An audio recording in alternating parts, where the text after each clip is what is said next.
Coming up this week on Call with Insignia. Startup life is not for the faint-hearted. Don't apply defibrillator if the business is not having a heart attack. This is a real encouragement for all of us. It's not just me, but I think it's a real validation of everyone's effort in driving home and trying to build a very sustainable, great tech startup. Hi folks, welcome back to On Call with Insignia, where we go on call with leaders innovating the future of Southeast Asia, or as we like to call it, Asia Innovation. I'm your host, Paolo Aquino, and we are here in today's episode with Carro's CFO, Ernest Chew. This is a continuation of last week's episode with Ernest. If you haven't yet, highly recommend checking that out first. Before we dive in, make sure you get notified on when to dial in by following us wherever you're listening to us. If you're on YouTube, hit that subscribe button, toss in a like, and let us know if you'd like to hear more of this topic in the comments. Let's tune in. And so Carro has really established itself as, I would say, not just a leader in terms of its financials and growth, as in the auto retail industry, but also in terms of even technological developments and really setting itself as a pioneer for how cars are bought and sold. So zooming out and looking forward, what economic and or technological developments will impact Carro the most, in your opinion, as it continues to scale its businesses? Firstly, for sure, EV is coming, but it doesn't always mean jumping on the bandwagon to sell EVs. We need to look at the opportunities and figure out where we can benefit and play to our strength. Without being too specific, we believe it's a tailwind for us. Secondly, we have always looked to AI, machine learning, automation, and more recently, generative AI too, in a lot of what we want to do. We'd like to do more, but it's important to know what they achieve. What is the business case? Do we need this? Is it simplified and optimized? I agree with what Elon Musk recently shared. If you are just digging a hole faster, then you are digging your own grave. Yeah, going back to that question of are you digging your grave or are you building skyscrapers, as you mentioned earlier. Our last Absolutely. chat was at the tail end of 2021, as I mentioned earlier, less than a year into your role at Carro. 2 years on, how would you say your own role and your leadership approach has evolved since you joined? What has been the biggest thing that you've had to let go of or unlearn so far? Yeah, two years ago, I think I talked about CFO being the chief future officer. I think that is still true. Hindsight is always 2020, but it's incredibly important to develop good foresight, to anticipate what the plans and actions of today will mean tomorrow, even if we can't predict what the environment will be. I also think it's always important to learn, unlearn, and relearn that what got us here today won't always get us to where we want to be. Firstly, I've got to unlearn that revenue growth comes first, profits are secondary. To be frank, we have never really looked at growth at all expense anyway. But since mid last year, as storm clouds were gathering, I'm incredibly glad that we are amongst the first to pivot towards achieving positive EBITDA and profitability, whilst maintaining, as I said, strong, reasonable revenue growth. Today, we have achieved profitability. The keyword, as I said again, is balance. Going one extreme will be disastrous. I recently came across an article that talked about the rule of 40, which states that at scale, a company's revenue growth rate plus profitability margin should be equal to or greater than 40%. For instance, if revenue growth was 100%, profit margin was negative 20%. This rule of 40 states that it's a good IPO candidate. Maybe this may work for other tech startups, but I fundamentally disagree with this approach. I think we need to have both growth and profitability to be sustainable and to achieve what the company is meant to achieve. Secondly, unlearning that cash alone is king. No doubt cash is important, but I found that it's actually liquidity and cash flows that are king. This includes cash plus all the bank lines and monetizable assets. Too much cash alone is poisoned, which can lead to wastage. Bank lines and monetizable assets, on the other hand, are harder to acquire and they are generally not free. Hence, require a conscious decision whether we want to draw or monetize. Thirdly, to unlearn that all tasks are urgent and important. There is always a time for certain things and we don't always need to react. The right thing done at the wrong time is probably the wrong thing to do. Prioritization is key. We can still be quick and nimble on things that are no-brainers, but sometimes it's better to think about something, then respond, or even choose not to.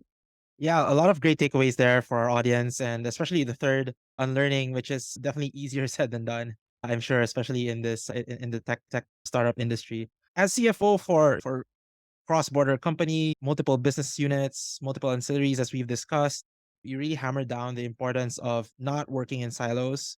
And also, you also mentioned the fact that you have to really pay attention to everything that's happening, especially cash flow wise. Like you mentioned, looking at things like a hawk and keeping your eyes on the money, so to speak. So, how do you manage communications and alignment across all these different functions and businesses to ensure that the financial aspect of growth has paid its due in decision making? And maybe extending that a little bit further for entrepreneurs listening in, what can they do from early on in the life of their company to make sure that finance actually is at the front seat of growth and is not some back office that they only remember to that is there when they start to raise growth rounds? Yes. I think the finance and business will have to work hands in glove together to build a great company.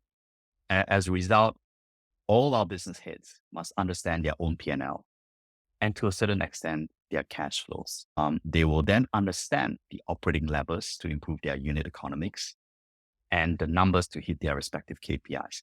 We ensure that everyone understands what, for instance, it's not just about revenue growth or volume growth, but what is the bottom line of their P&L? How do they make the business profitable and sustainable? They will need to know how much cash, for instance, is needed to build inventory and invest. At the end of the day, it's about alignment on measurable KPIs, which are often financially driven, like positive EBITDA, which we are reinforcing constantly across all markets. Yeah, that strong understanding and alignment really comes with really measurable goals and setting that across the organization. Going into more of a professional career development angle here, and I wanted to ask again, since we do have a lot of finance professionals listening in, what's your top one line advice for these folks looking to, especially those who are in banking right now or in corporate and have just been listening in and marveling at the growth of some of these companies like Carro and thinking about maybe jumping in and making their next career move to go into startups like or venture back companies like yourself, right? What's your advice for these folks? Yeah. Commitment to stay the course. Startup life is not for the faint-hearted. Identify what the business needs and find way to make a positive impact. Don't apply the defibrillator if the business is not having a heart attack. The other one is change can be implemented quickly, but most important is aligning the oarsmen to go in a single direction. Yeah, going back to your third and learning about really not being too reactive and really being thoughtful about decision making and making sure everything's aligned. On that note, I wanted to get into a rapid fire round. We did this in the first call that we had, but I changed up the questions. So it should be interesting for you as well. So some short and sweet answers will do. First is, what superpower of any of your fellow C-level colleagues would you want to have?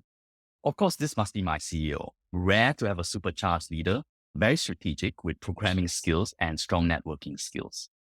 Of course, Aaron. What digital Absolutely. technology or innovation excites you the most today? Automation and AI. But to be clear, it's always been interesting for Mhm. Yeah, definitely all the more relevant, especially for Caro. If you were invited to produce a Netflix series, what would be the title of the show? Unicorn. And I guess it's going to be about Caro's journey. Looking back now, what is a skill? Could be a soft skill or a hard skill you believe you should have learned more back in your time as a student? More programming. Yeah, going back to that superpower which you just mentioned. If there's something you could automate in your job just by wishing for it, what aspect of your role would that be? Closing our books and clearing audit, as well as fundraising. That's quite a lot, definitely. But definitely a lot more of the tedious task of a finance, but definitely necessary. If you could pick anyone alive or dead to be your 24/7 executive coach, who would it be? And maybe what would you want that person to teach you? Yeah, Warren Buffett, but I think he's beyond a investment professional. I think we can all learn a lot on his life philosophy. Anything, any one liner from him that you particularly lean on to? Maybe not wanting to paraphrase too much. If others worried and afraid, that's when you should take some risk. But the time to be cautious is when everyone is taking risk. The contrarian view for sure. What's your favorite go-to destination in Southeast Asia apart from Singapore, or what trip are you most looking forward to taking in the region? Yeah, I generally like Indonesia, lots of things to do, eat, see, and experience. What's your favorite activity to de-stress? I like to build relationships. Talking to people powers me up. And then reading and constantly learning. That's great to hear since we're on a podcast. Speaking of reading, any book you've read recently or any go-to book that you'd like to recommend to our audience? I always say one of the most powerful books, and I strongly recommend this book, How to Win Friends and Influence People by Dale Carnegie. There's just a lot to learn around public speaking, getting people to understand and go with what you want to do. Yeah, and I really admire you, Ernest, for really being, I guess, more than most CFOs for startups, really being outspoken and really being able to communicate well what Carro in particular has been able to achieve, and as well as coming on the show to talk about this whole journey so far. And really excited to maybe have you on in the next year or so, maybe with even greater news to share. So on that note, thanks so much again, Ernest, for coming on the show and really diving deep with us into what's really behind this great balance of profitability and scale that Carro has achieved thus far, and really wishing the best moving forward for yourself and the company. Thank you, Paulo. This is a real encouragement for all of us. It's not just me, but I think it's a real validation of everyone's effort in driving home and trying to build a very sustainable, great tech startup. And again, I don't say this lightly. You rarely hear these words strung together in a single sentence. Yeah, looking forward to Unicorn, the Netflix series. Thank you. Coming soon. maybe you can produce that for us. Actually, that's the real reason why I asked this question. Maybe I get some good ideas for what to work on. But yeah, thank you once again, Ernest. Thank you. Thank you for joining us on this call. Make sure you get notified on when to dial in by following us wherever you're listening to us. If you're on YouTube, hit that subscribe button, toss in a like, and let us know if you'd like to hear more of this topic in the comments. See you all in our next call.